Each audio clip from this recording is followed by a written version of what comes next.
Namaku Maya. Banyak orang mengira aku adalah perempuan yang sangat beruntung.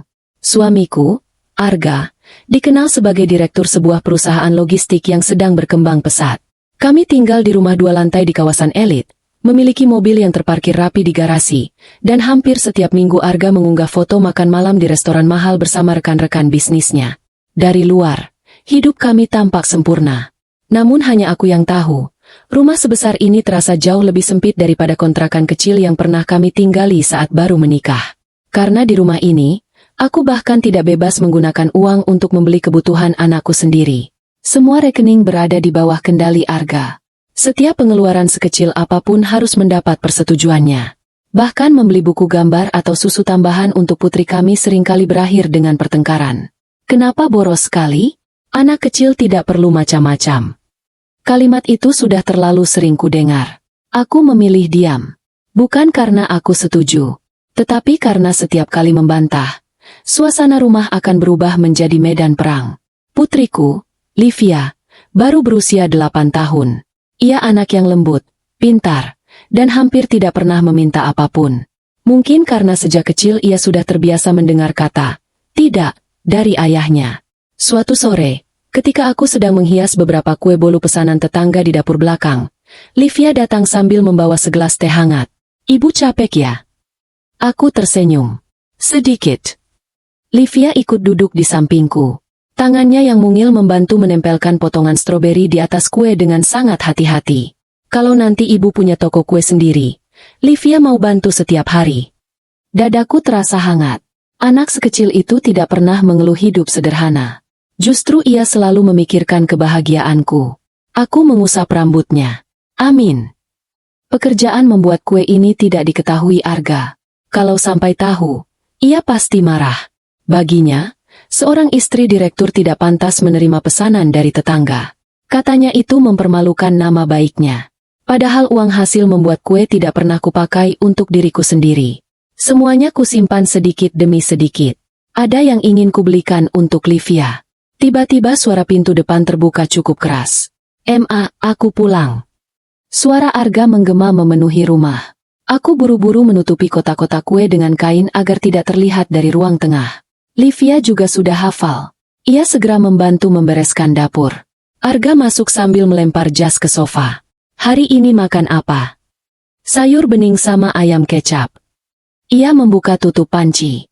"Wah, lagi-lagi begini." Aku menarik napas pelan. Gajinya memang belum cair minggu ini. Arga menoleh tajam. "Memangnya uang belanja yang kuberi kurang?" Aku tidak menjawab. Karena percuma. Berapapun yang kubilang, jawabannya selalu salah. Belum sempat suasana mereda, ibu mertuaku keluar dari kamar tamu. Beliau memang sering menginap berhari-hari. Arga itu capek kerja. Jangan disuguhi makanan seadanya terus. Aku hanya mengangguk. Padahal uang belanja yang diberikan Arga bahkan seringkali tidak cukup sampai akhir bulan. Yang membuatku sedih, ibu mertua tidak pernah bertanya bagaimana aku mengatur semuanya. Beliau hanya tahu menyalahkanku. Saat makan malam, Arga bercerita panjang mengenai proyek baru bernilai miliaran rupiah. Semua orang bertepuk tangan memujinya. Aku dan Livia hanya menjadi pendengar. Tidak ada yang bertanya apakah kami sudah makan cukup. Tidak ada yang peduli. Setelah meja makan dibersihkan, Livia menarik pelan ujung bajuku. "Ibu." "Iya, sayang." Ia menyerahkan sebuah amplop coklat dari tas sekolahnya. Ada surat dari bu guru. Kubuka perlahan.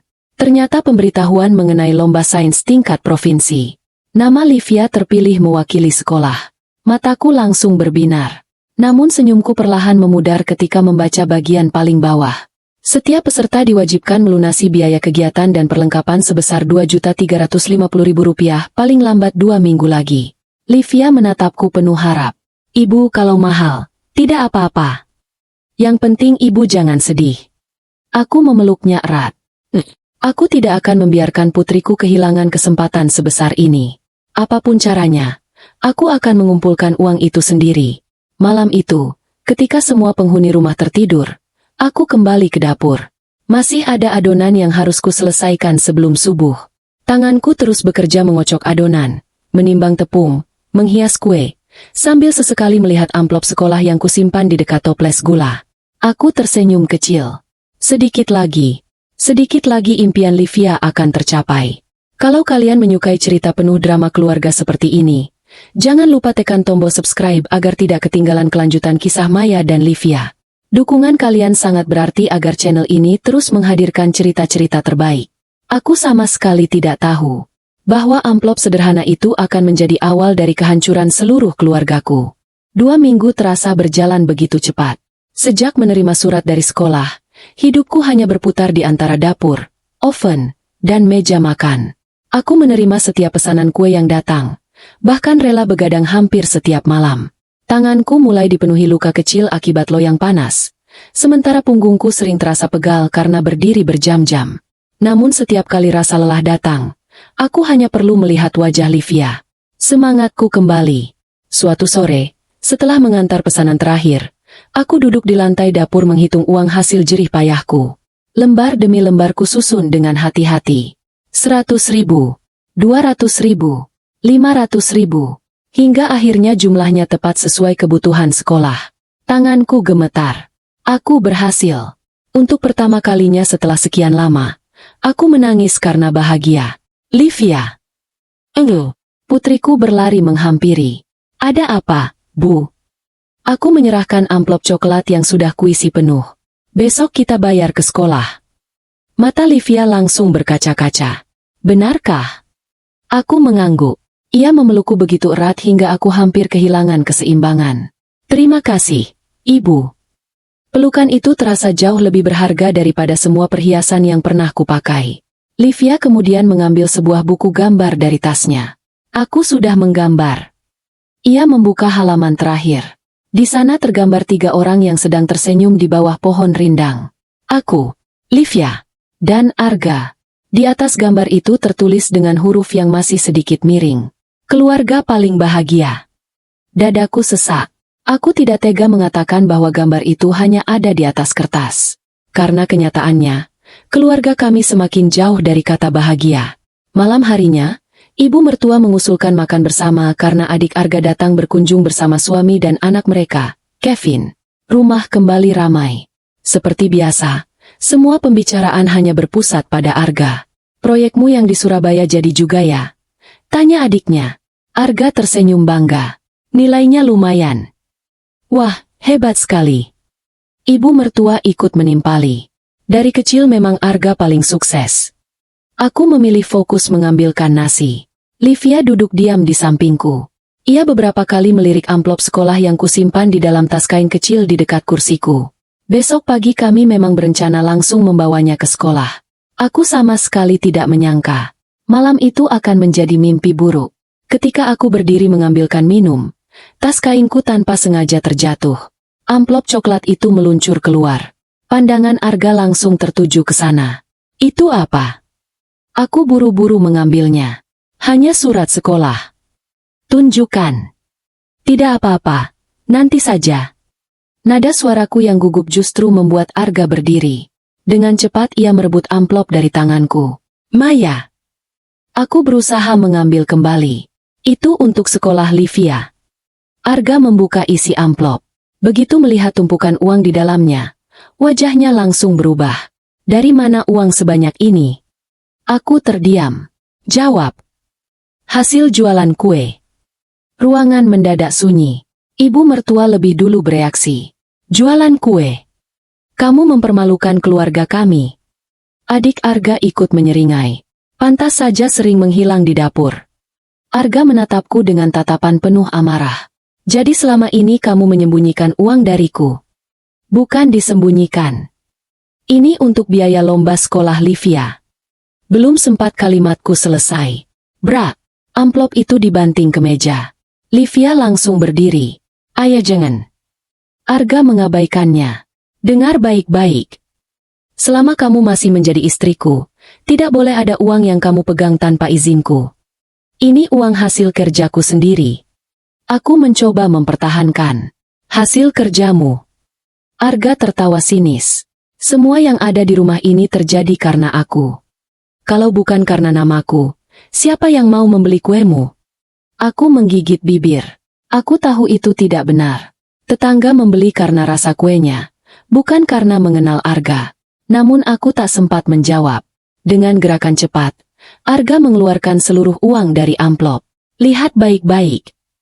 Kalau aku bilang tidak boleh, berarti tidak boleh. Srek! Ia merobek beberapa lembar uang di depan mataku. Aku membeku. Tidak. Aku spontan berteriak. Livia menangis. Ayah, itu uang sekolah Livia. Namun Arga terus merobek lembar demi lembar. Potongan-potongan uang beterbangan ke lantai seperti daun kering. Tanganku gemetar hebat. Bukan hanya karena uang itu, tetapi karena setiap sobekannya terasa seperti merobek harapan putriku sendiri. Livia berlutut di lantai, memunguti potongan-potongan uang dengan tangan kecilnya. Ayah! Aku cuma ingin ikut lomba. Suara itu lirih. Begitu lirih hingga membuatku ingin memeluknya saat itu juga. Namun yang terdengar justru suara ibu mertua. Sudahlah. Anak kecil tidak usah ikut lomba macam-macam. Nanti juga lupa. Adik Arga tertawa kecil. Iya, masih banyak tahun depan. Mereka tidak mengerti. Kesempatan tidak selalu datang dua kali. Livia memegang sobekan uang itu erat-erat. Air matanya terus jatuh membasahi lantai. Ia tidak lagi menangis keras. Justru diamnya membuatku semakin hancur. Karena malam itu, aku melihat cahaya di mata putriku perlahan mulai padam. Aku memeluknya sambil berbisik. Maafkan ibu. Livia menggeleng pelan. Bukan salah ibu. Kalimat itu menusuk hatiku lebih dalam daripada semua hinaan yang pernah kudengar. Di balik meja makan, Arga kembali duduk seolah tidak terjadi apa-apa.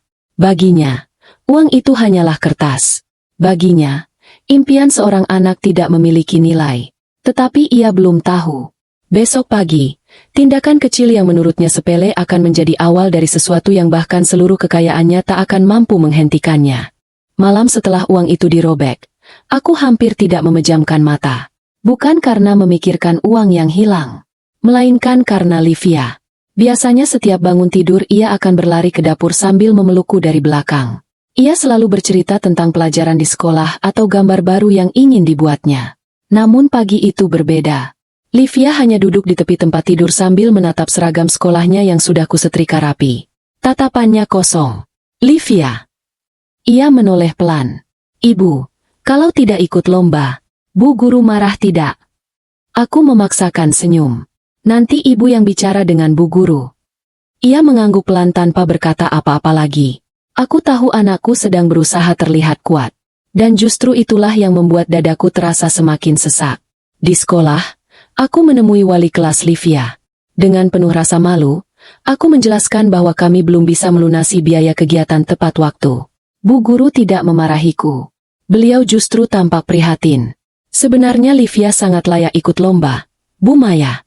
Nilainya paling tinggi di kelas. Aku menunduk. Maaf, Bu. Beliau menghela napas. Saya akan coba meminta tambahan waktu kepada pihak sekolah. Aku mengucapkan terima kasih berkali-kali. Meski begitu, aku sadar kesempatan itu tidak akan menunggu selamanya. Saat berjalan keluar dari ruang guru, aku melihat Livia sedang duduk sendirian di bawah pohon mangga di halaman sekolah. Teman-temannya sedang berdiskusi tentang lomba sains sambil tertawa riang. Biasanya Livia selalu bergabung. Kini ia hanya memeluk tasnya. Ketika melihatku, ia tersenyum kecil. Senyum yang dipaksakan. Ibu, kita pulang saja. Aku menggenggam tangannya erat. Dalam hati aku berjanji, apapun yang terjadi, aku tidak akan membiarkan impian anakku berakhir seperti ini. Sore harinya, Arga pulang lebih cepat dari biasanya. Ia tampak sangat bersemangat. Maya, siapkan bajuku yang abu-abu. Ada acara. Ulang tahun anak Pak Hendra. Pak Hendra adalah salah satu mitra bisnis terbesar Arga. Selama ini Arga selalu berusaha mengambil hati keluarga itu, karena sedang mengejar proyek distribusi nasional. Aku harus datang. Ia berdiri di depan cermin sambil merapikan dasinya. Tak lama kemudian, dua orang karyawan mengangkat sebuah kotak besar masuk ke ruang tamu. Kotaknya dibungkus kertas hadiah berwarna biru tua dengan pita emas yang mencolok. Aku penasaran. Itu apa? Arga menjawab dengan bangga. Motor listrik terbaru. Aku terdiam. Harganya hampir 50 juta. Dadaku seolah diremas. 50 juta. Nominal yang bahkan tidak pernah kubayangkan untuk kami miliki. Aku memandang wajah Arga, berharap ia sedang bercanda. Namun tidak. Ia justru tersenyum puas. Hadiah harus berkelas. Kalau ingin dihargai orang, jangan pelit. Kalimat itu menggema di kepalaku. Jangan pelit. Orang yang semalam merobek uang sekolah anaknya sendiri kini sedang membanggakan hadiah puluhan juta rupiah untuk anak orang lain. Livia yang sejak tadi berdiri di balik pintu ruang makan tanpa sengaja mendengar semuanya. Pelan-pelan ia berjalan mendekat. Ayah. Arga menoleh sekilas. Ada apa? Boleh ikut ke pesta? Aku tahu alasan sebenarnya. Bukan karena ingin menghadiri pesta. Ia hanya ingin melihat motor listrik itu dari dekat. Arga bahkan tidak berpikir lama. Tidak. Tapi ayah. Anak kecil tidak usah ikut acara orang dewasa. Livia menunduk. Baik. Aku menggenggam tangannya. Kita di rumah saja ya. Ia mengangguk. Namun kali ini ia tidak tersenyum. Menjelang malam, aku menerima telepon dari tetangga yang juga diundang ke pesta ulang tahun tersebut. Bu Maya, kau tidak ikut? Enggak, saya di rumah. Sayang sekali. Ramai sekali di sini. Tanpa sengaja, ia mengirimkan beberapa foto ke ponselku. Aku membuka satu persatu. Di foto pertama, Arga berdiri di atas panggung bersama Pak Hendra dan keluarganya. Semua tersenyum. Di foto kedua, hadiah motor listrik itu dibuka di depan para tamu. Anak Pak Hendra melonjak kegirangan sambil memeluk Arga. Di foto ketiga, Arga berlutut sambil memasangkan helm baru ke kepala anak itu. Semua tamu bertepuk tangan. Salah satu tamu bahkan menulis di media sosial. Pak Arga memang sosok yang penyayang kepada anak-anak. Dermawan sekali. Aku memejamkan mata. Andai mereka melihat apa yang terjadi semalam. Andai mereka tahu siapa Arga sebenarnya saat berada di dalam rumah. Aku segera menyimpan ponsel ketika menyadari Livia berdiri di belakangku. Namun semuanya sudah terlambat. Ia sempat melihat foto-foto itu. Bagus ya, Bu. Aku tidak sanggup menjawab. Livia juga senang kalau anak itu bahagia. Kalimat itu terdengar dewasa. Terlalu dewasa untuk anak berusia 8 tahun. Livia. Tapi mungkin memang benar. Ayah lebih bangga kalau membuat anak orang lain senang. Aku langsung memeluknya. Jangan bilang begitu. Ia tidak menangis. Justru itulah yang membuatku takut. Anakku mulai menyimpan semua rasa sakitnya sendiri. Malam itu, sebelum tidur, aku melihat Livia membuka laci meja belajarnya. Di dalamnya tersimpan buku-buku sains, catatan latihan, dan beberapa piagam kecil yang pernah ia menangkan. Satu persatu ia memasukkannya ke dalam kardus. Livia, sedang apa? Ia menjawab tanpa menoleh. Aku capek berharap, Bu. Mulai besok, aku tidak mau ikut lomba lagi. Aku membeku. Kalimat sederhana itu terasa jauh lebih menyakitkan daripada suara uang yang dirobek semalam. Karena malam ini, bukan uang yang hilang, melainkan kepercayaan seorang anak terhadap ayahnya. Kalau cerita ini membuat kalian ikut merasakan perjuangan Maya dan Livia, jangan lupa dukung channel ini dengan menekan tombol subscribe. Dukungan kalian membantu kami terus menghadirkan kisah-kisah penuh makna hingga akhir. Aku belum tahu. Di waktu yang hampir bersamaan, seseorang sedang dalam perjalanan menuju rumah kami. Seorang pria tua dengan mobil yang sederhana. Pria yang selama ini dianggap tidak punya apa-apa. Padahal kedatangannya akan mengubah nasib Arga untuk selamanya.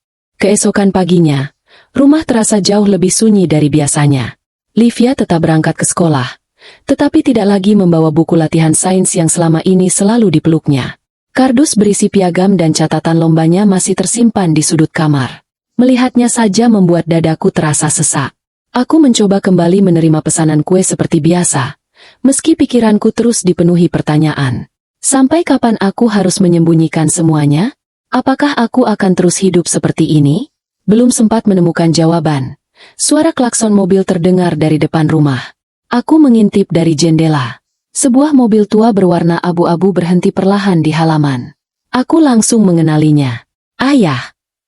Aku bergegas keluar. Seorang pria berusia sekitar 65 tahun turun sambil membawa 2 keranjang anyaman berisi buah mangga, pisang, dan beberapa sayuran segar. Wajahnya mulai dipenuhi keriput, tetapi senyumnya masih sama seperti dulu. Menenangkan. Bagaimana kabarmu, Maya? Aku memeluk beliau erat. Baik, ya. Aku berbohong. Sebagai seorang anak, terkadang aku masih ingin terlihat kuat di depan orang tuaku. Ayah menatapku beberapa detik.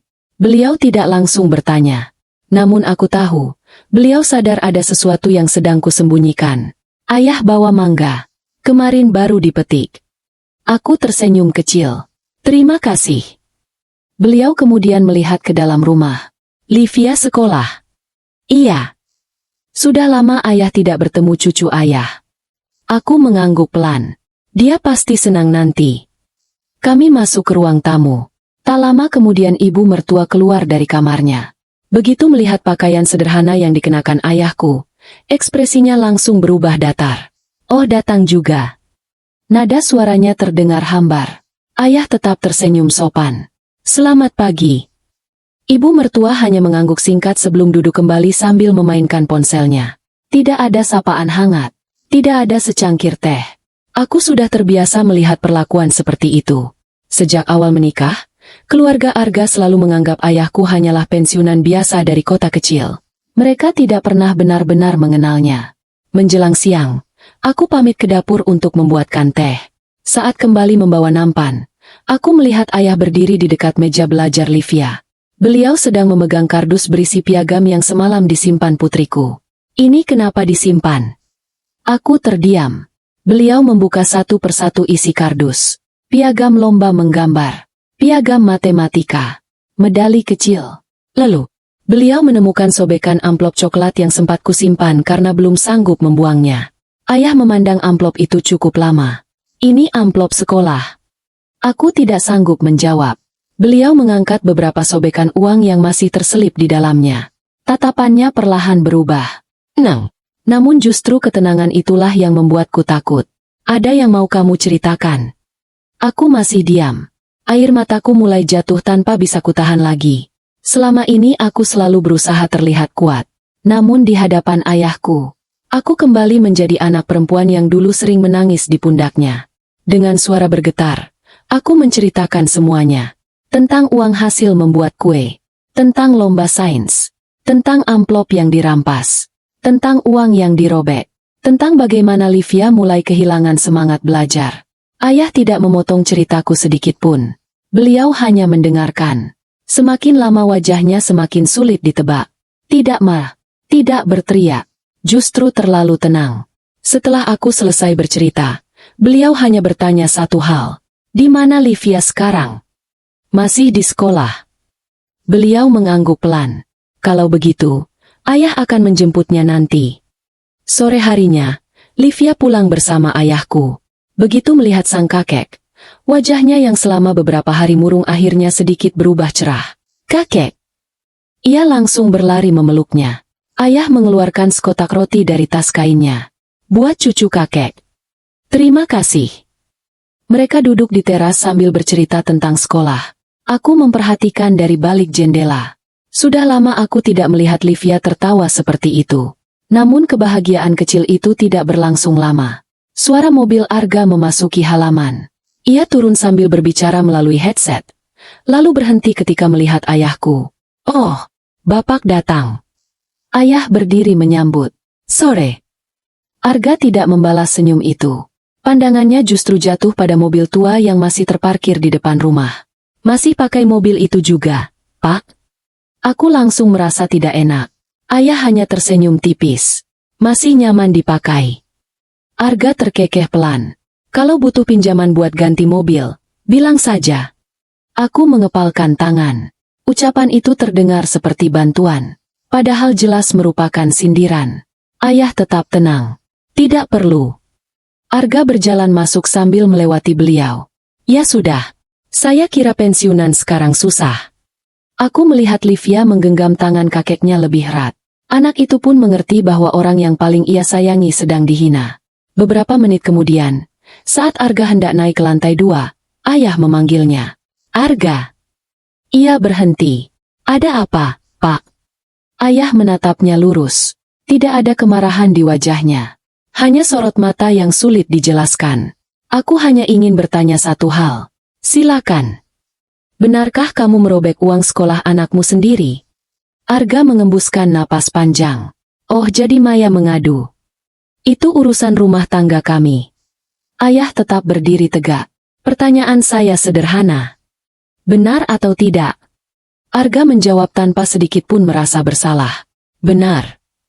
Supaya mereka belajar patuh. Suasana mendadak sunyi. Angin sore berembus pelan melewati halaman. Ayah menatap Livia yang berdiri di sampingku. Lalu kembali memandang Arga.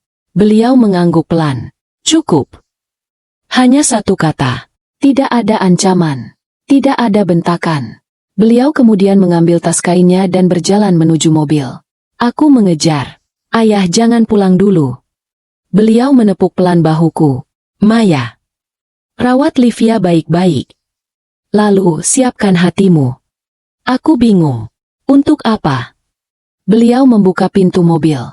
Sebelum masuk, beliau menoleh kepada Arga yang masih berdiri di teras dengan wajah penuh kesombongan.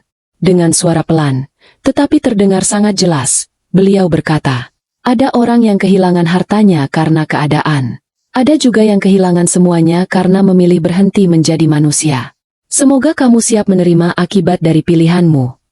Setelah mengatakan itu, ayah masuk ke mobil tuanya. Mobil tersebut perlahan meninggalkan halaman. Arga hanya tersenyum meremehkan. Bicara seolah-olah bisa mengubah hidupku.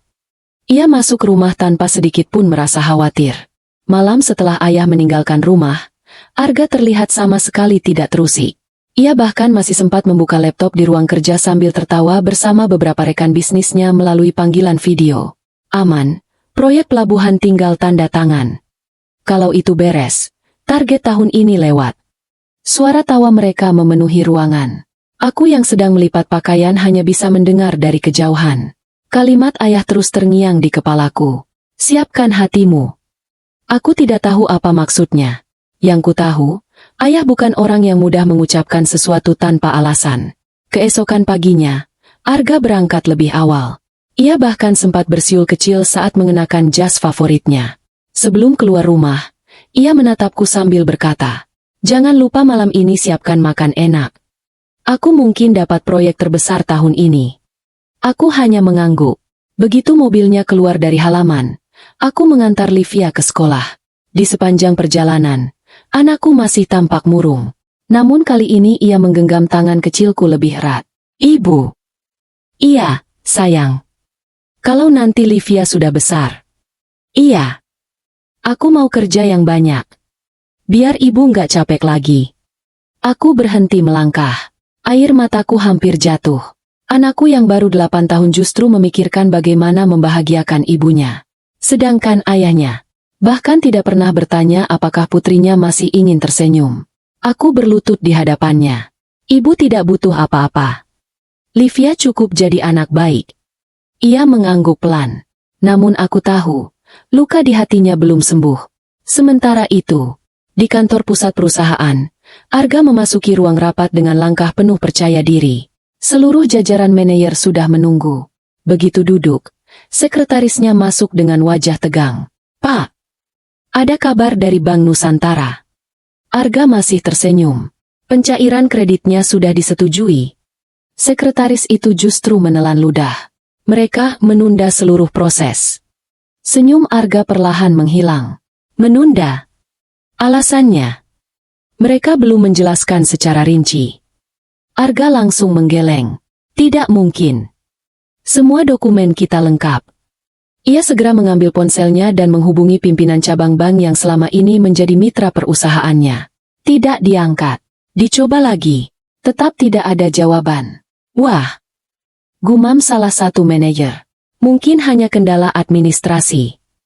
Arga mengangguk cepat. Iya. Besok juga selesai. Ia masih yakin semuanya baik-baik saja. Namun firasat buruk mulai menyelimuti ruang rapat. Menjelang siang, telepon kantor kembali berbunyi. Kali ini dari perusahaan ekspedisi nasional yang sedang menjalin kontrak besar dengan Arga. Sekretaris kembali masuk. Pak, ada kabar lagi. Apa sekarang? PT Garuda Distribusi membatalkan penandatanganan kerjasama. Arga berdiri begitu cepat hingga kursinya bergeser. Batalkan?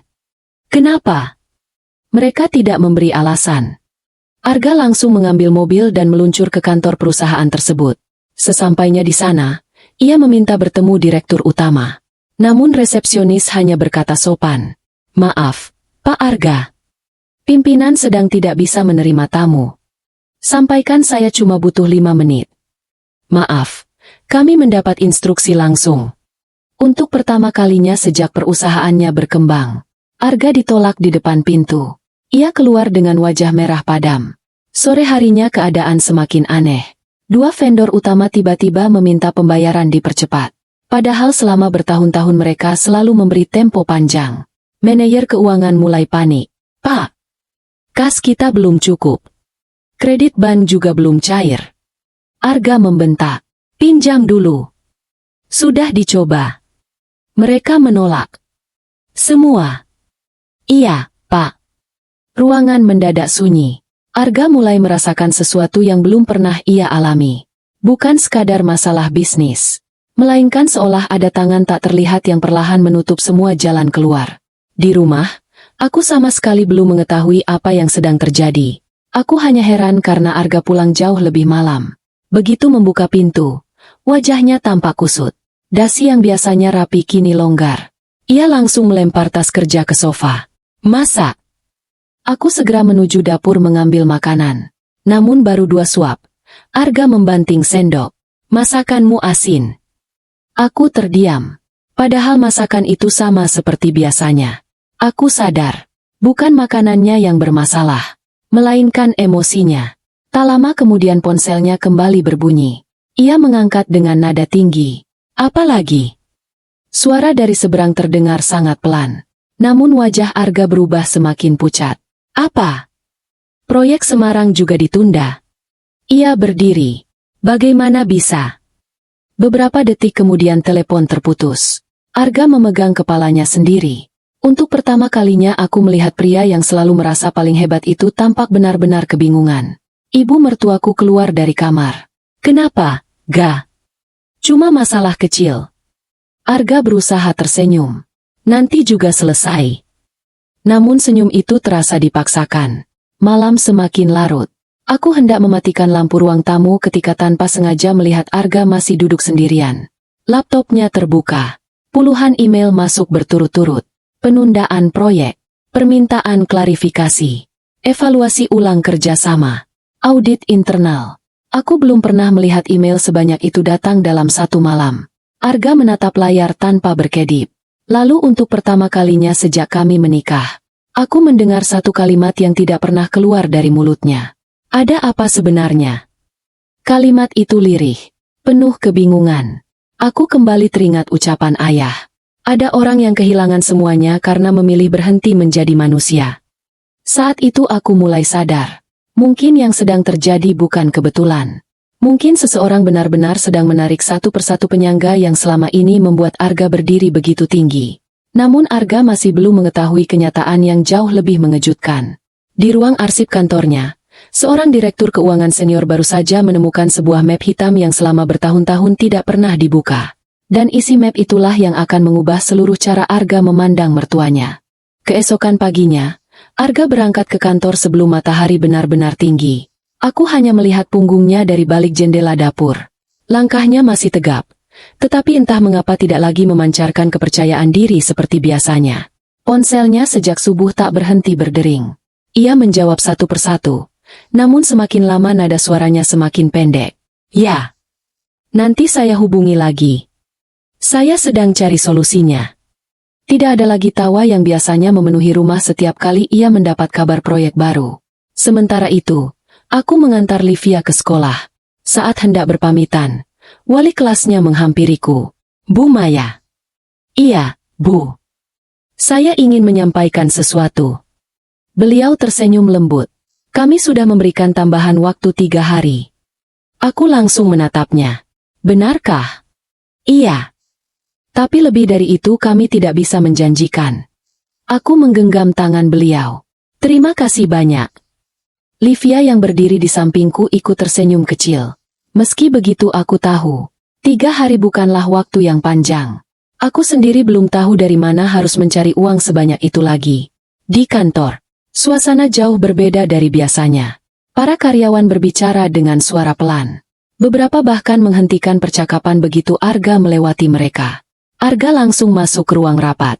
Di sana sudah menunggu Bima, direktur keuangan yang usianya hampir 60 tahun. Pria itu termasuk orang pertama yang bergabung ketika perusahaan Arga masih kecil. Ia dikenal tenang dan jarang panik. Namun pagi itu wajahnya tampak jauh lebih serius. "Pak Arga, duduk dulu." Arga mengembuskan napas. "Ada kabar baik?" Bima menggeleng. Justru sebaliknya. Ia meletakkan sebuah map hitam yang terlihat sudah cukup tua di atas meja. Map itu dipenuhi bekas lipatan. Seolah sudah bertahun-tahun tersimpan di ruang arsip. "Apa ini?" "Dokumen pendirian perusahaan." Arga terlihat bingung. "Kenapa dibawa sekarang?"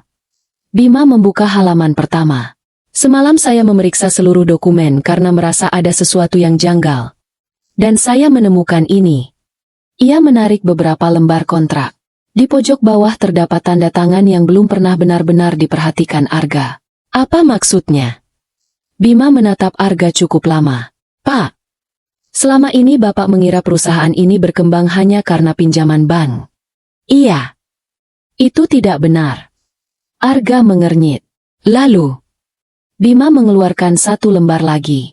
10 tahun lalu, saat perusahaan hampir bangkrut, seluruh bank menolak memberikan jaminan. Arga mulai mengingat masa-masa sulit itu. Benar, saat itu hampir semua kredit ditolak. Namun tiba-tiba keadaan berubah. Pendanaan mengalir. Kepercayaan investor datang.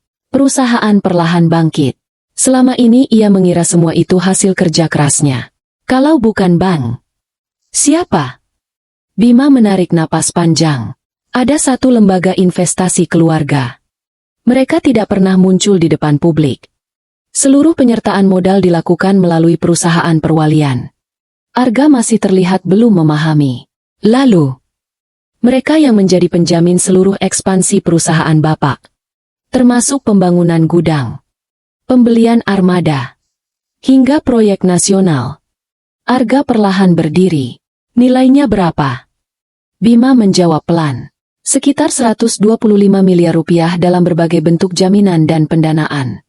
Arga membelalak. "Itu tidak mungkin. Kenapa saya tidak pernah tahu?"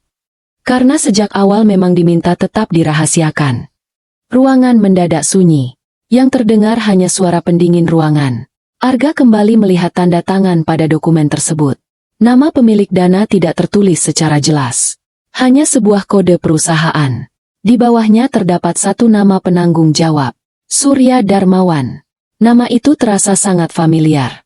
Arga mengulanginya pelan. "Surya." Bima mengangguk. "Itu nama lengkap ayah Bumaya." Jantung Arga seperti berhenti berdetak. "Tidak. Itu pasti orang lain." Bima kembali membuka dokumen berikutnya. Kali ini terdapat fotokopi kartu identitas penanggung jawab yang tersimpan sebagai arsip legal. Tidak ada lagi ruang untuk menyangkal. Foto pria itu adalah wajah mertuanya. Pria sederhana yang baru kemarin ia hina karena masih mengendarai mobil tua. Arga terduduk lemas. Tidak mungkin. Beliau hanya pensiunan. Bima menggeleng. Yang Bapak lihat selama ini hanyalah kehidupan pribadinya. Beliau memang sengaja hidup sederhana. Tetapi beliau adalah pendiri Dana Keluarga Darmawan. Lembaga itu sudah puluhan tahun menjadi investor berbagai perusahaan nasional. Arga memegang kepalanya. Semua terasa berputar. Ingatannya kembali pada setiap pertemuan keluarga. Setiap kali ia memamerkan mobil baru. Setiap kali ia menyombongkan proyek miliaran.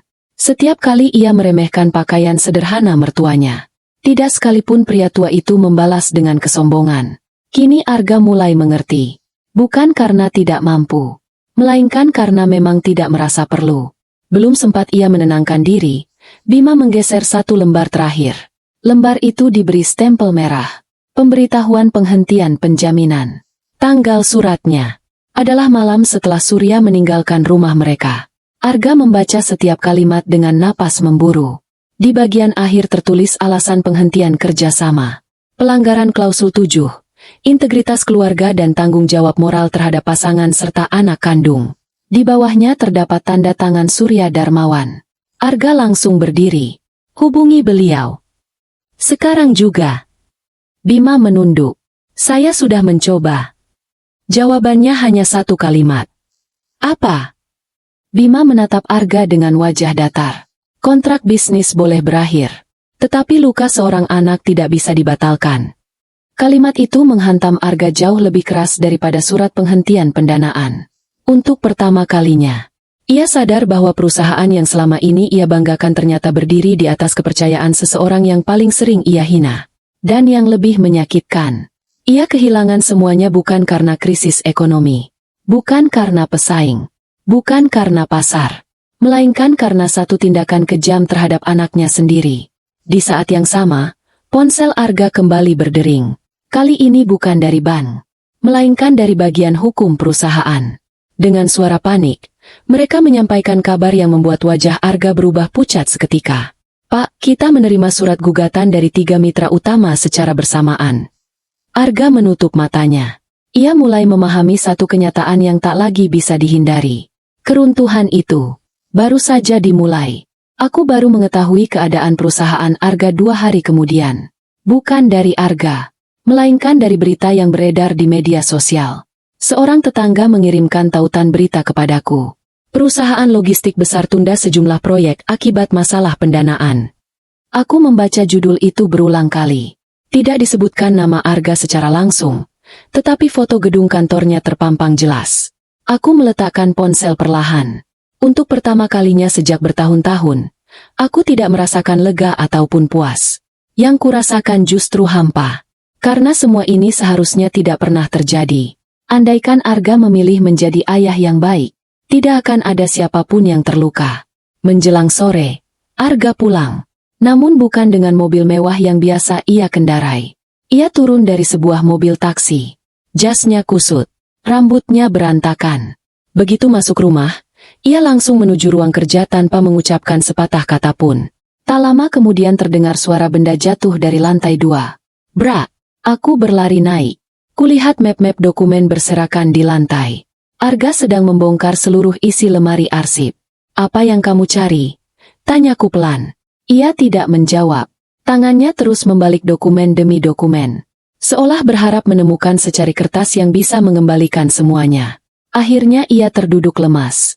Sudah selesai. Suara itu begitu pelan hingga nyaris tak terdengar. Aku belum pernah melihat Arga seperti ini. Pria yang dulu selalu merasa mampu mengendalikan keadaan kini tampak kehilangan arah. Keesokan harinya, keadaan semakin memburuk. Belum pukul 9 pagi, 3 mobil datang ke rumah. Beberapa petugas turun sambil membawa map dan dokumen. Ibu mertua langsung panik. Siapa kalian? Salah seorang petugas menunjukkan kartu identitas. Kami dari pihak bank. Kami ingin menyampaikan pemberitahuan penyitaan aset sesuai perjanjian kredit. Kalimat itu membuat rumah mendadak sunyi. Arga segera keluar. Mustahil. Saya masih sedang mengajukan restrukturisasi. Petugas itu tetap tenang. Permohonan Bapak ditolak. Kami hanya menjalankan prosedur. Arga mencoba menahan mereka. Namun semua dokumen yang dibawa lengkap. Legal. Tidak ada yang bisa diperdebatkan. Sore itu juga beberapa kendaraan perusahaan mulai ditarik. Aku melihat dari balik jendela. Satu demi satu mobil operasional keluar dari garasi. Arga hanya berdiri mematung. Mungkin baru kali ini ia menyadari betapa cepat dunia berpaling ketika kekuasaan mulai hilang. 2 hari berselang, telepon rumah tak pernah berhenti berdering. Vendor menagih pembayaran. Rekan bisnis meminta kepastian. Karyawan menanyakan gaji. Sebagian besar panggilan tidak lagi diangkat oleh Arga. Ia lebih sering mengunci diri di ruang kerja. Sementara itu, ibu mertuaku mulai berubah sikap. Biasanya beliau selalu membela Arga. Kini yang keluar dari mulutnya justru keluhan. Harusnya dari dulu kamu lebih hati-hati. Kenapa semua pinjaman dipakai ekspansi? Arga mengangkat kepala. Ibu dulu yang menyuruhku membeli rumah lebih besar. Itu investasi, jawab ibu mertuaku cepat. Lagi pula mana ibu tahu bakal begini. Aku hanya diam mendengarkan. Aneh sekali. Saat Arga berjaya, semua orang mengaku ikut berperan dalam kesuksesannya. Kini ketika ia jatuh, tidak ada satupun yang mau ikut memikul kesalahan. Malam harinya, adik Arga datang. Aku sempat berpikir ia akan memberi semangat kepada kakaknya. Ternyata aku salah. Ia langsung berkata tanpa basa-basi. Mas, aku mau ambil mobil yang kemarin Mas pinjamkan. Arga menatap adiknya. Kenapa buru-buru? Soalnya takut nanti ikut disita. Kalimat itu terdengar seperti tamparan. Arga tertawa kecil. Namun tawanya kosong. Oh, jadi kamu takut rugi? Adiknya menunduk. Bukan begitu. Tapi aku juga punya keluarga. Beberapa menit kemudian ia pergi membawa mobil tersebut. Tanpa sekalipun menoleh ke arah kakaknya. Aku melihat Arga berdiri di teras cukup lama. Matanya mengikuti mobil itu hingga menghilang di tikungan. Lalu ia berbisik pelan. Ternyata begini rasanya ditinggalkan. Aku mendengarnya. Namun aku tidak mengatakan apapun. Karena selama bertahun-tahun, bukankah aku dan Livia juga telah berkali-kali merasakan perasaan yang sama? Keesokan paginya, kejutan lain datang. Beberapa pekerja mulai mengangkut perabot rumah yang dijadikan jaminan pembiayaan. Televisi, meja makan, semuanya ditempeli stiker inventaris. Rumah yang dulu tampak mewah perlahan berubah kosong. Livia berdiri di sampingku sambil memeluk boneka kesayangannya. Ibu. Iya. Kita pindah ya. Aku mengusap kepalanya. Mungkin. Ia hanya mengangguk. Tidak ada rasa takut di wajahnya. Mungkin karena bagi Livia, rumah bukanlah bangunan besar. Rumah adalah tempat di mana ia merasa dicintai. Dan perasaan itu sudah lama hilang dari tempat ini. Menjelang sore, Arga akhirnya keluar dari kamar. Matanya merah. Janggutnya mulai tumbuh tidak beraturan. Ia berjalan pelan menghampiri Livia yang sedang menggambar di ruang tamu. Untuk beberapa detik, ia hanya berdiri, seolah ingin mengatakan sesuatu. Livia. Putriku mengangkat kepala. Iya, ya. Arga membuka mulut. Namun tak satu pun kata keluar. Ia menunduk. Lalu berbalik pergi. Aku melihat semuanya. Bukan karena Arga tidak ingin meminta maaf. Melainkan karena ia mulai sadar. Tidak ada kalimat yang cukup untuk menghapus luka yang telah ia buat sendiri. Malam itu, saat semua orang terlelap, aku menerima sebuah pesan singkat dari ayah. Hanya satu kalimat. Besok pagi, bawalah Livia ke rumah ayah. Sudah waktunya kalian memulai hidup yang baru. Aku membaca pesan itu berulang kali. Air mataku jatuh tanpa bisa kutahan. Entah mengapa, aku merasa besok bukan hanya menjadi akhir dari penderitaanku, tetapi juga hari ketika Arga akan menghadapi hukuman paling menyakitkan dalam hidupnya. Karena seseorang telah menyiapkan sebuah kotak kecil. Kotak yang isinya bukan uang, bukan cek, bukan dokumen penyelamat, melainkan sesuatu yang akan menghancurkan hati Arga untuk selamanya. Pagi itu, aku bangun sebelum azan subuh berkumandang. Rumah yang dulu selalu dipenuhi suara langkah para asisten rumah tangga kini terasa begitu lengang. Sebagian besar dari mereka sudah mengundurkan diri karena perusahaan Arga tidak lagi mampu membayar gaji. Aku membuka lemari pakaian. Isinya jauh lebih kosong daripada beberapa minggu lalu. Banyak barang telah diangkut sebagai bagian dari penyitaan aset. Aku hanya mengambil beberapa potong pakaian milikku dan Livia, lalu memasukkannya ke dalam 2 koper kecil. Livia terbangun dan duduk di tepi tempat tidur. Ibu, kita benar-benar pindah. Aku tersenyum lembut. Iya, sayang. Ke rumah kakek. Iya. Ia tidak bertanya apa-apa lagi. Yang kulihat justru sebuah senyum kecil yang sudah lama tidak muncul di wajahnya. Untuk pertama kalinya sejak malam amplop sekolah itu dirobek, aku melihat secercah harapan kembali di mata putriku. Saat kami hendak keluar rumah, Arga turun dari lantai atas. Ia tampak jauh lebih kurus. Lingkar hitam di bawah matanya begitu jelas. Melihat koper di samping pintu, ia langsung menghentikan langkah. Maya. Aku menoleh. Kamu mau kemana? Aku menarik napas panjang. Aku membawa Livia ke rumah ayah. Sebentar saja. Aku menggeleng. Tidak. Wajah Arga perlahan berubah pucat. Maksudmu? Aku tidak akan kembali. Suasana mendadak sunyi. Ibu mertua yang mendengar percakapan kami ikut keluar dari kamar. Maya. Kamu tega meninggalkan suami saat sedang susah. Aku menatap beliau dengan tenang. Saya tidak meninggalkan beliau saat susah. Saya bertahan ketika beliau menghina saya. Saya bertahan ketika uang belanja tidak cukup. Saya bertahan ketika hasil kerja saya dirampas. Saya bahkan masih bertahan ketika anak saya diperlakukan seperti bukan anaknya sendiri. Aku berhenti sejenak. Tapi saya tidak akan bertahan jika harus melihat mental anak saya hancur sedikit demi sedikit. Ibu mertua terdiam. Tak ada lagi yang bisa beliau bantah. Aku menggenggam tangan Livia. Kami melangkah keluar rumah. Tak satu pun dari kami menoleh ke belakang. Rumah ayah tidak besar.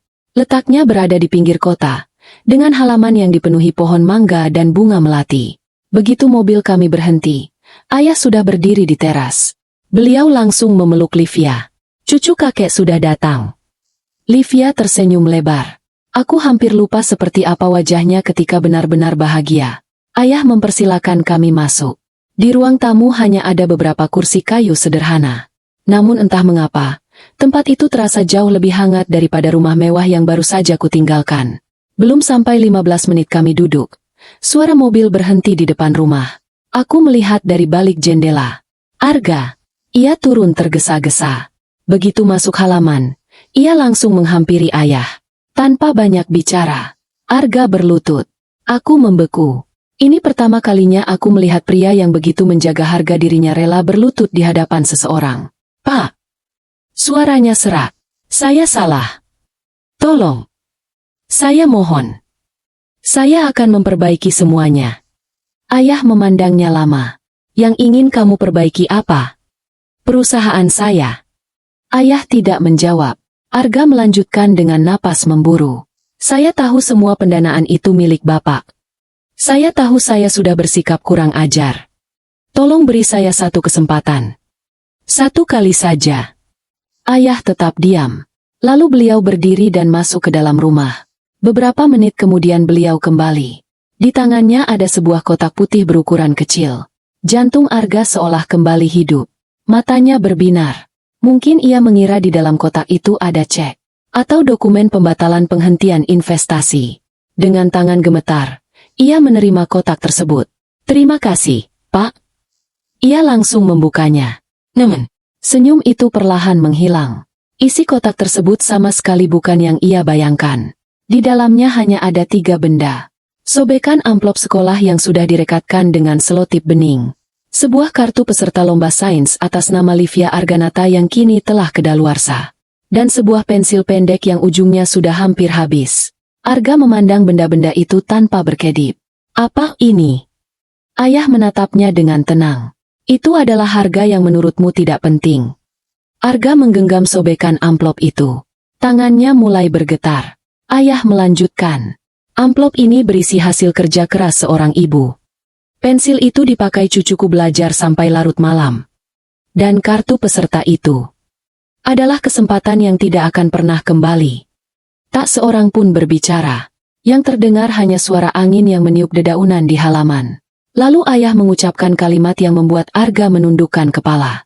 Perusahaan yang runtuh masih bisa dibangun kembali dengan waktu dan kerja keras. Tetapi masa kecil seorang anak tidak bisa diulang. Bahkan jika kau memiliki seluruh uang di dunia. Air mata Arga jatuh.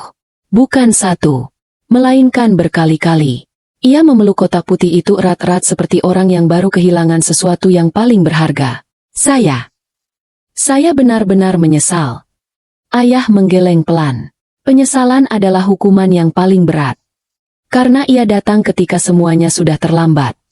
Arga kemudian menoleh ke arah Livia. Dengan langkah pelan ia mendekati putrinya. Livia. Ayah minta maaf.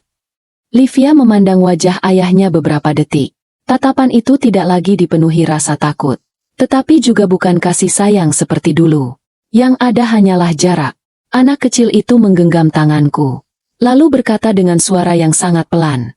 Ayah. Aku sudah memaafkan. Arga mengangkat kepala. Namun kalimat berikutnya membuat napasnya seakan berhenti. Tapi, aku sudah tidak bisa percaya lagi. Air mata Arga kembali jatuh. Ia akhirnya memahami bahwa memaafkan dan mempercayai adalah dua hal yang berbeda. Dan kepercayaan seorang anak adalah sesuatu yang paling mudah dihancurkan, tetapi paling sulit dipulihkan. Aku memandang ayah. Beliau mengangguk pelan kepadaku. Saat itulah aku tahu. Keputusan yang selama ini kutahan tidak boleh lagi ditunda. Besok pagi, aku akan mengajukan gugatan cerai secara resmi. Dan itulah akhir dari rumah tangga yang selama bertahun-tahun hanya bertahan karena rasa takut, bukan karena cinta. Keesokan paginya, aku berdiri di depan gedung pengadilan dengan sebuah map biru di tangan. Di dalamnya hanya ada beberapa lembar dokumen. Surat nikah, akta kelahiran Livia, fotokopi identitas, dan surat gugatan cerai yang semalaman kubaca berulang kali. Tanganku sempat bergetar. Bukan karena masih ragu, melainkan karena aku sedang menutup satu babak panjang dalam hidupku. Babak yang penuh air mata, ketakutan, dan penyesalan. Ayah berdiri di sampingku sambil mengusap pundakku. Kamu yakin? Aku menoleh kepada Livia. Putriku sedang duduk di bangku taman sambil membaca buku sains yang kemarin dibelikan kakeknya. Sudah lama aku tidak melihatnya kembali membaca dengan wajah secerah itu. Aku tersenyum. Saya yakin, Yah. Dengan langkah mantap, aku masuk ke dalam gedung. Hari itu, aku tidak merasa kehilangan seorang suami. Aku merasa sedang menyelamatkan masa depan anakku. Proses perceraian tidak berlangsung lama. Arga tidak pernah datang untuk memperdebatkan hak asuh. Melalui pengacaranya, ia hanya menyampaikan satu permintaan. Izinkan saya sesekali bertemu Livia. Aku tidak menolak. Aku tidak ingin membesarkan anakku dengan kebencian.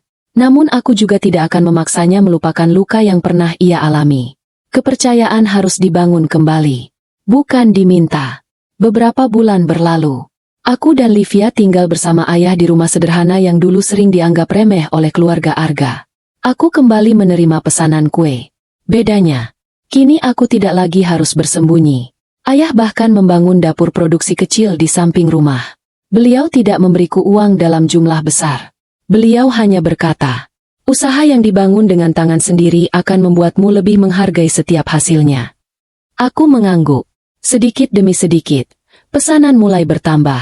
Tetangga merekomendasikan kue buatanku. Sekolah-sekolah mulai memesan untuk acara mereka. Lalu sebuah kafe menawarkan kerjasama. Tanpa kusadari, usaha kecil yang dulu hanya dilakukan diam-diam kini menjadi sumber penghidupan kami. Dan yang paling membahagiakan, Livia selalu menjadi pencicip pertama setiap resep baru. Ibu, kue coklat yang ini lebih enak. Aku tertawa. Kalau begitu besok kita jual yang ini. Rumah kecil itu kembali dipenuhi tawa.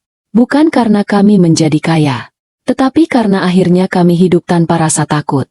Suatu sore, ayah mengajakku pergi ke sebuah toko sepeda. Livia, kakek ada hadiah. Livia terlihat bingung. Hadiah apa? Ayah menunjuk sebuah sepeda berwarna biru muda dengan keranjang kecil di depannya. Ini milikmu. Mata Livia langsung membesar. Benarkah? Ayah mengangguk.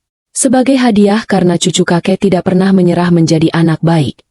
Livia memeluk ayah begitu erat. Tangis bahagia pecah di tengah toko. Aku ikut menangis. Bukan karena harga sepeda itu, melainkan karena aku tahu, hadiah ini diberikan bukan untuk mengganti sesuatu yang hilang, tetapi sebagai simbol bahwa masih ada orang yang menghargai impian seorang anak. Seminggu kemudian, sekolah mengadakan pameran karya ilmiah. Meski tidak lagi mengikuti lomba tingkat provinsi yang dulu menjadi impiannya, Livia tetap membuat sebuah proyek sederhana tentang pemanfaatan sampah organik menjadi kompos. Saat presentasi selesai, wali kelas menghampiriku. Bu Maya, saya senang sekali melihat perubahan Livia. Aku tersenyum. Terima kasih karena ibu dulu tidak menyerah memberi kesempatan. Beliau mengangguk. Anak seperti Livia hanya butuh satu hal. Apa itu, Bu? Rumah yang membuatnya merasa aman. Aku menoleh kepada putriku yang sedang tertawa bersama teman-temannya. Kalimat itu benar. Anak-anak tidak tumbuh karena rumah mewah. Mereka tumbuh karena kasih sayang. Di sisi lain kota, Arga memulai hidup yang sama sekali berbeda. Tidak ada lagi ruang kerja luas. Tidak ada sopir pribadi. Tidak ada rapat dengan investor. Ia kini bekerja sebagai staf operasional di sebuah perusahaan logistik kecil. Setiap pagi ia datang lebih awal. Pulang paling akhir. Gajinya cukup untuk hidup sederhana. Suatu hari, saat jam makan siang, ia melewati sebuah taman kota. Di sana ia melihat seorang ayah sedang membantu putrinya belajar mengendarai sepeda.